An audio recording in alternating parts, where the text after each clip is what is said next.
రాష్ట్రంలోని కూటమి ప్రభుత్వం నిరుద్యోగులను వంచిందని rights for youth and students forum రాష్ట్ర అధ్యక్షుడు పరుచూరి రాజేంద్రబాబు ధ్వజమెత్తారు. ఒంగోలులోని అంబేద్కర్ భవన్లో ఏర్పాటు చేసిన మీడియా సమావేశంలో ఆయన మాట్లాడుతూ కూటమి వచ్చిన తర్వాత 2 జనవరిలు పూర్తయినా ఇంతవరకు జాబ్ క్యాలెండర్ విడుదల చేయలేదని అన్నారు. ప్రతి ఏటా జనవరిలో జాబ్ క్యాలెండర్ హామీ ఏమైందని ప్రశ్నించారు. కూటమి 2 ఏళ్ల పాలనలో ఎన్నికల సమయంలో ఇచ్చిన హామీల అమలుపై శ్వేతపత్రం విడుదల చేయాలని డిమాండ్ చేశారు.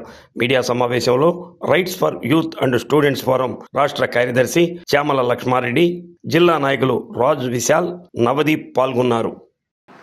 నిన్నటి వరకు జరిగినటువంటి అసెంబ్లీ సమావేశాల్లో నిరుద్యోగ సమస్య మీద చర్చిస్తారు, జాబ్ నోటిఫికేషన్ ఇస్తారని చెప్పేసి నిరుద్యోగులందరూ కూడా చాలా ఆశతో ఎదురు చూశారు.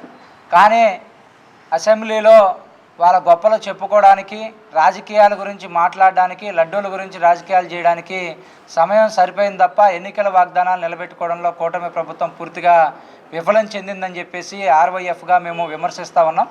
ఎందుకంటే నాడు యువగలం పాదయాత్ర ద్వారా అధికారంలోకి రావడం కోసం పాదయాత్ర నిర్వహించినటువంటి నారా లోకేష్ గారు, అదేవిధంగా చంద్రబాబు నాయుడు గారు తెలుగుదేశం పిలుస్తుంది రా అని చెప్పేసి అన్ని చోట్ల సభలు సమావేశాలు నిర్వహించి నిరుద్యోగులందరినీ కూడా మభ్యపెట్టారు. అధికారంలోకి రాగానే జనవరి 1న జాబ్ క్యాలెండర్ ప్రకటిస్తాము, ఉద్యోగాలు భర్తీ చేస్తాము, అదేవిధంగా నిరుద్యోగ యువతకు 3,000 రూపాయల నిరుద్యోగ భృతి ఇచ్చేటటువంటి బాధ్యత మాది అని చెప్పేసి అధికారంలోకి వచ్చి సంవత్సరం 10 నెలల కాలం గడుస్తున్నా కూడా ఇంతవరకు నిరుద్యోగ భృతి గురించి కనీసం ఒకసారి కూడా సమీక్ష సమావేశాలు నిర్వహించినటువంటి పరిస్థితి లేదు.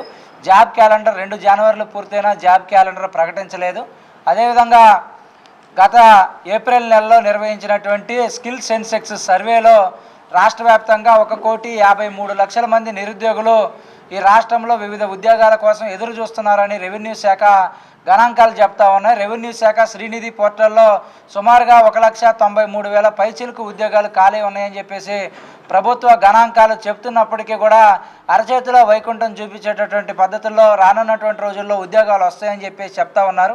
కూటమి ప్రభుత్వం అధికారంలోకి వచ్చిన తర్వాత ఉద్యోగాల వరద జరుగుతూ ఉంది, పెట్టుబడుల ప్రవాహం రాష్ట్రంలో కొనసాగుతుందని చెప్తున్నటువంటి పెద్దల్ని ఒకటే కోరుతా ఉన్నాం. మీరు అధికారంలోకి వచ్చినటువంటి సంవత్సరం 10 నెలల కాలంలో ఎన్ని రకాల కంపెనీలు వచ్చినాయి, ఎన్ని పరిశ్రమలు వచ్చినాయి, ఈ రాష్ట్రంలో ఉన్నటువంటి నిరుద్యోగ యువతకు ఎన్ని ఉద్యోగ ఉపాధి అవకాశాలు కల్పించారో శ్వేతపత్రం విడుదల చేసేటటువంటి ధైర్యం ఉందా అని చెప్పేసి మేము అడుగుతూ, ఇప్పటికైనా కూటమి ప్రభుత్వం ఎన్నికల్లో ఇచ్చినటువంటి హామీ ప్రకారం నిరుద్యోగ భృతి, అదేవిధంగా జాబ్ క్యాలెండర్ ప్రకటించాలని, లేని పక్షంలో రానున్నటువంటి రోజుల్లో పెద్ద ఎత్తున విద్యార్థులు, యువకులు, ప్రజలను కలుపుకొని పెద్ద ఎత్తున ఆందోళన కార్యక్రమాలు నిర్వహిస్తామని తెలియజేస్తున్నాం.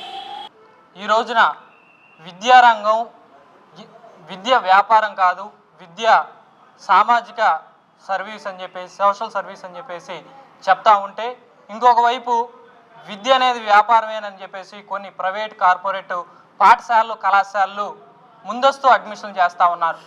ఈ రోజున ఒక ఇంటర్మీడియట్ ఫీజు వచ్చి సంవత్సరానికి ఫస్ట్ ఇయర్ కానీ సెకండ్ ఇయర్ కానీ 30-40 వేలు డే స్కాలర్ ఉంటే 1,50,000-2 లక్షల ఫీజు ఒక ఒంగోలులోనే వసూలు చేస్తూ ఉన్నారు హాస్టల్కి. నీటు, జేఈ మీన్సు, ఎంసెట్ అని చెప్పేసి పేర్లు పెట్టి డబ్బే ప్రధానత అని చెప్పేసి ర్యాంకులే ధ్యేయం, డబ్బులే ప్రాధాన్యత అనేటువంటి దోవలో ఈ రోజున కళాశాలలు, పాఠశాలలు ఉంటే, ఇంకోవైపు నిమ్మకు నీరెత్తినట్టు అధికారులు మాకు సంబంధం లేదనేటువంటి దోవన పోతూ ఉన్నారు. అలాగే వెంటనే ఇప్పుడైనా మేలుకొని నిద్ర లేచి కళాశాలలు ఏవైతే అనాథరైజ్డ్గా నడుస్తూ ఉన్నాయో, పాఠశాలలు ఏవైతే అనాథరైజ్డ్గా నడుస్తున్నాయో వాటన్నిటి మీద యాక్షన్ తీసుకొని వచ్చేటువంటి అకాడమిక్ ఇయర్కైనా రికగ్నేషన్ ఉన్నటువంటి పాఠశాలలు ఇవే, కళాశాలలు ఇవే అని చెప్పేసి మీడియా ద్వారా విద్యార్థులకు, విద్యార్థుల తల్లిదండ్రులకు తెలియజేయాల్సిందిగా ఈ సందర్భంగా కోరుతా ఉన్నాం. ఇంకోవైపు కోచింగ్ సెంటర్లు ఉన్నాయి. మా పలానా డిఓ మాకు అథారిటీ, మాకు డిఓ కాదు అని ఒకవైపు చెప్తా ఉంటే, ఇంకోవైపు ఆరోవైపు మా పరిధి కాదని చెప్తా ఉంటే, ఇంకోవైపు ఏమో హైయర్ ఎడ్యుకేషన్ మా పరిధి కాదని అంటే, ఇంకా ఈ కోచింగ్ సెంటర్లకు అసలు అథారిటీ ఎవరు అనేది ఇంతవరకు స్పష్టత లేనటువంటి విషయం. మొన్న ఇటీవల చూసుకుంటే సింగరాయకొండలో చైతన్య నవోదయ కోచింగ్ సెంటర్లో బాలుడు కొట్టి చంపేస్తే వాళ్ళకి ఎటువంటి న్యాయం చేయలేనటువంటి పరిస్థితి. ఇప్పటికైనా అధికారులను మేలుకొని వాళ్ళకి న్యాయం చేయాలని చెప్పేసి ఈ సందర్భంగా కోరుతా ఉన్నాం.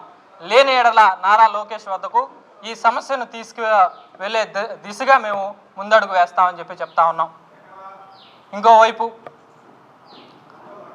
డిఓ ఆఫీసులో కావచ్చు, ఆర్ఐఓ ఆఫీసులో కావచ్చు, ఇతరేతర ఆఫీసుల్లో కాంట్రాక్ట్ పోస్టులు తప్పించి గవర్నమెంట్ ఉద్యోగస్తులు లేనటువంటి పరిస్థితి ఉంది. యూనివర్సిటీల్లో 3371 ఖాళీలు ఇప్పటికీ నమోదైంది.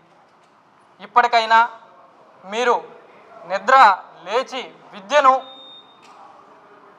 ప్రభుత్వ పరంగానే ఉండేటట్టుగా చేస్తారని చెప్పి ఈ సందర్భంగా కోరుతా ఉన్నాం.